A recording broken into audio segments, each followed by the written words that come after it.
ನಮಸ್ಕಾರ ಸ್ನೇಹಿತರೆ, ವಿಡಿಯೋಗೆ ಸ್ವಾಗತ. ಈ ವಿಡಿಯೋದಲ್ಲಿ ಕೃಷಿ ವಿಶ್ವವಿದ್ಯಾಲಯದವರು ಯಾವ ಹುದ್ದೆಗಳಿಗೆ ಅರ್ಜಿನ ಕರೆದಿರುತ್ತಾರೆ ಮತ್ತು ಇನ್ನಿತರೆ ಎಲ್ಲ ವಿವರಗಳನ್ನ ತಿಳಿಸ್ಕೊಡ್ತೀನಿ. ಈ ವಿಡಿಯೋನ ಕೊನೆ ತನಕ ನೋಡಿ. ವಿಡಿಯೋ ಶುರು ಮಾಡೋದಕ್ಕೂ ಮುಂಚೆ ಈ ಚಾನೆಲ್ನ ಸಬ್ಸ್ಕ್ರೈಬ್ ಮಾಡಿಲ್ಲ ಅಂದರೆ ಸಬ್ಸ್ಕ್ರೈಬ್ ಮಾಡ್ಕೊಳ್ಳಿ, ಮತ್ತೆ ಪಕ್ಕದಲ್ಲಿರೋ ಬೆಲ್ ಐಕನ್ ಪ್ರೆಸ್ ಮಾಡೋದು ಮರಿಬೇಡಿ. ವಿಡಿಯೋ ಶುರು ಮಾಡೋಣ. ಯೂನಿವರ್ಸಿಟಿ ಆಫ್ ಅಗ್ರಿಕಲ್ಚರಲ್ ಸೈನ್ಸಸ್ನವರು ಹುದ್ದೆಗಳಿಗೆ ಅರ್ಜಿಯನ್ನ ಕರೆದಿರ್ತಾರೆ. ಯಾವ ಹುದ್ದೆ ಅಂತ ನೋಡೋದಾದ್ರೆ ಲೈಬ್ರರಿ ಅಸಿಸ್ಟೆಂಟ್ ಹುದ್ದೆಗಳಿಗೆ, ಲೈಬ್ರರಿ ಸಹಾಯಕ ಹುದ್ದೆಗಳಿಗೆ ಕರೆದಿರ್ತಾರೆ. 2 ಹುದ್ದೆ ಖಾಲಿ ಇದೆ. ಸೆಲೆಕ್ಷನ್ ಪ್ರೋಸೆಸ್ನ ನೋಡೋದಾದ್ರೆ ರಿಟರ್ನ್ ಟೆಸ್ಟ್ ಇರುತ್ತೆ, ಅದಾದ ನಂತರ ಸಂದರ್ಶನ ಇಂಟರ್ವ್ಯೂ ಇರುತ್ತೆ. ಇದಿಷ್ಟು ಸೆಲೆಕ್ಷನ್ ಪ್ರೋಸೆಸ್ನ ವಿವರ. ನೀವು ಹೇಗೆ ಅಪ್ಲೈ ಮಾಡಬೇಕು ಅಂತ ಹೇಳಿದ್ರೆ ವಾಕ್ ಇನ್ ಇಂಟರ್ವ್ಯೂನ ಅಟೆಂಡ್ ಮಾಡಬೇಕಾಗತ್ತೆ. ನೀವು ಅಪ್ಲಿಕೇಶನ್ ಆಗೋ ಅಗತ್ಯ ಇರೋದಿಲ್ಲ. ವಾಕ್ ಇನ್ ಇಂಟರ್ವ್ಯೂನ ಹೇಗೆ ಅಟೆಂಡ್ ಮಾಡಬೇಕು ಅಂತ ಹೇಳಿದ್ರೆ, ಅಂದರೆ ನಿಮಗೆ ಅಪ್ಲಿಕೇಶನ್ ಫಾರಮ್ ಸಿಗುತ್ತೆ, ನಾನು ಅದನ್ನು ತಿಳಿಸ್ಕೊಡ್ತೀನಿ ಎಲ್ಲಿ ಅಂತ ಹೇಳಿ.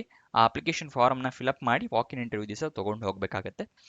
ವಾಕ್ ಇನ್ ಇಂಟರ್ವ್ಯೂ ಎಲ್ಲಿರುತ್ತೆ ಅಂತ ಹೇಳಿದ್ರೆ interview room, dean agricultural university, Vijayapura, Karnataka. ಇಲ್ಲಿಗೆ 20 ಡಿಸೆಂಬರ್ 2024 11 ಗಂಟೆಗೆ ನೀವು ಅಲ್ಲಿ ಇರಬೇಕಾಗತ್ತೆ. ಅಪ್ಲಿಕೇಶನ್ ಅಂದರೆ ನೋಟಿಫಿಕೇಶನ್ ರಿಲೀಸ್ ಮಾಡಿ date 5 December 2024. Walk in interview ದಿವಸ 20 ಡಿಸೆಂಬರ್ 2024 11 ಗಂಟೆಗೆ ಅಲ್ಲಿರೋ ಥರ ವ್ಯವಸ್ಥೆ ಮಾಡ್ಕೊಳ್ಳಿ. ಎಜುಕೇಷನ್ ಕ್ವಾಲಿಫಿಕೇಷನ್ನ ವಿವರ ನೋಡೋದಾದ್ರೆ BLIB ಆಗಿರಬೇಕು, BLIB SC ಅಥವಾ BLIB ISC, MLIB SC ಅಥವಾ MLIB ISC ಆಗಿರಬೇಕಾಗತ್ತೆ. ರೆಕಗ್ನೈಸ್ಡ್ ಬೋರ್ಡ್ ಅಥವಾ ರೆಕಗ್ನೈಸ್ಡ್ ಯೂನಿವರ್ಸಿಟಿಯಿಂದ. ಇದು ಎಜುಕೇಷನ್ ಕ್ವಾಲಿಫಿಕೇಷನ್ನ ವಿವರ.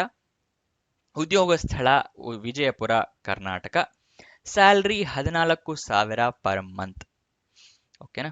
ನೆಕ್ಸ್ಟ್ ಅಫಿಷಿಯಲ್ ನೋಟಿಫಿಕೇಶನ್ ಮತ್ತೆ ಅಪ್ಲಿಕೇಶನ್ ಫಾರಮ್ 2 ಬೇಕು ಅಂತ ಹೇಳಿದ್ರೆ ವಿಡಿಯೋ ಡಿಸ್ಕ್ರಿಪ್ಷನ್ನಲ್ಲಿ ಟೆಲಿಗ್ರಾಮ್ ಚಾನಲ್ನ ಲಿಂಕ್ ಕೊಟ್ಟಿರ್ತೀನಿ, ಅದನ್ನ ಕ್ಲಿಕ್ ಮಾಡಿ ಅಲ್ಲಿಂದ ಜಾಯಿನ್ ಆಗಿ ನೀವು ನೋಟಿಫಿಕೇಶನ್ ಅಪ್ಲಿಕೇಶನ್ ಫಾರಮ್ 2 ಡೌನ್ಲೋಡ್ ಮಾಡ್ಕೋಬಹುದು. ಅಫಿಷಿಯಲ್ ವೆಬ್ಸೈಟ್ ಅಡ್ರೆಸ್ ಬೇಕು ಅಂದರೆ uasd.edu.